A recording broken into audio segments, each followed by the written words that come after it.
Greetings, fellow Gators. Today, I'm going to talk about the Rocinante's crew from the marvelous sci-fi show, The Expanse. Here comes the juice. James Holden. Holden begins as the executive officer aboard the ice hauler Canterbury, with no particular desire to be a leader. However, after a distress signal leads to the destruction of the Kant, Holden is thrust into a role he never sought, the messenger who tells the solar system that Mars may have fired the first shot in a coming war.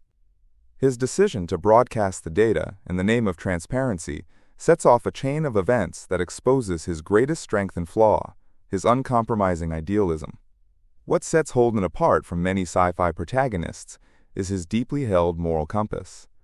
Unlike characters who become jaded by war or power, Holden maintains a core belief that people deserve the truth and that peace is always worth fighting for, even if no one else is fighting for it.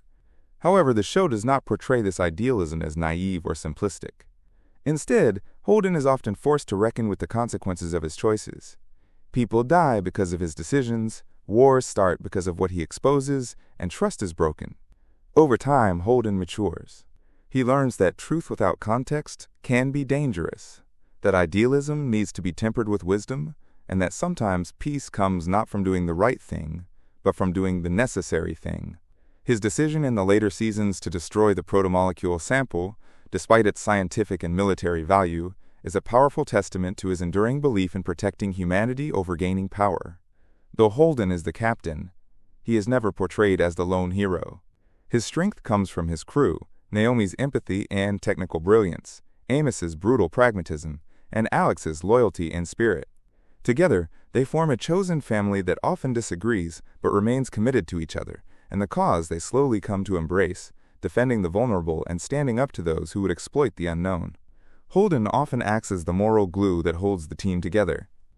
Even when he falters, as in his obsession with the protomolecule or his tensions with Naomi, it's his eventual willingness to admit his faults and learn from them that keeps the Rocinante moving forward. In the end, Holden is more than just a captain.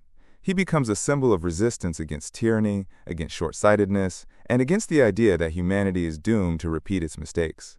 His interactions with the alien technology and his resistance to its temptations highlight his unique position as someone willing to shoulder responsibility without seeking reward. Naomi Nagata. Naomi is a Belter, born and raised in the outer planets, far from the privilege and resources of Earth or Mars. This background shapes her worldview.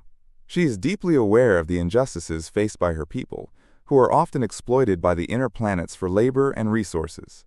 Early in the series, this creates an undercurrent of tension. Naomi sympathizes with the Belt's desire for freedom, but is disillusioned with the violent methods of some factions, particularly the militant group known as the OPA. This duality defines much of Naomi's character. She walks a fine line between worlds, never fully belonging to Earth, Mars, or even the fractured Belt. Her choice to leave the OPA and join the Canterbury and later the Rocinante crew signals a desire to build something different, a life guided not by vengeance or nationalism, but by personal integrity and compassion. One of the most poignant arcs in the series is Naomi's reunion with her son Philip and her former lover Marco Inaros. Here, The Expanse digs into Naomi's past, revealing a painful truth.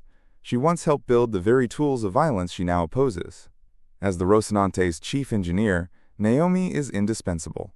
She speaks more languages than anyone else on the crew, not just English and Belter Creole, but the universal language of systems, circuits, and space.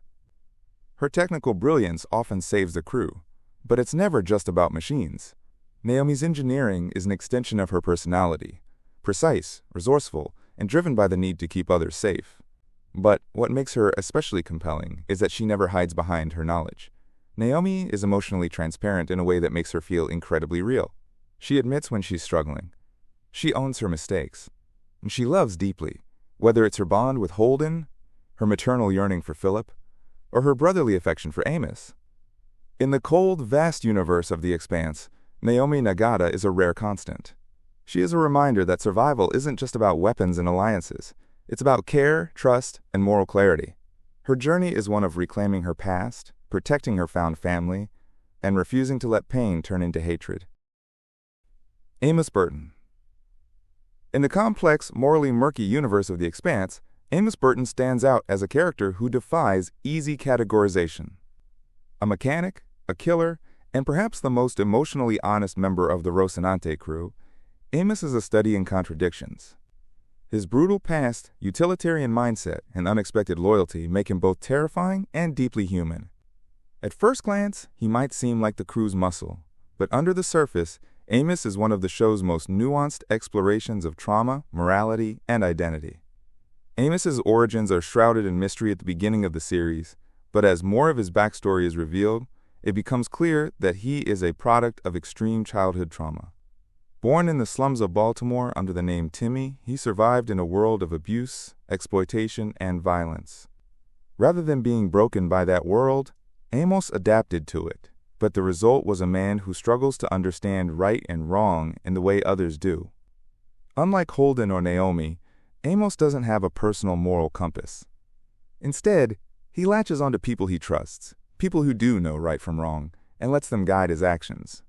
"I don't know if I'm a good man," he tells Holden, "but I think I could be if you're around." This honest admission reveals the core of Amos's character. He knows he is dangerous, and rather than trying to hide it, he actively seeks ways to direct that danger towards something positive. Amos is often the crew's enforcer, the one who doesn't hesitate to kill when necessary. But what makes him compelling is that he doesn't revel in violence. He simply sees it as a means to an end. In a universe where moral clarity is rare, Amos's straightforwardness is refreshing. He doesn't posture or moralize. He does what needs to be done, especially when it comes to protecting his crew. That said, Amos is not a mindless brute.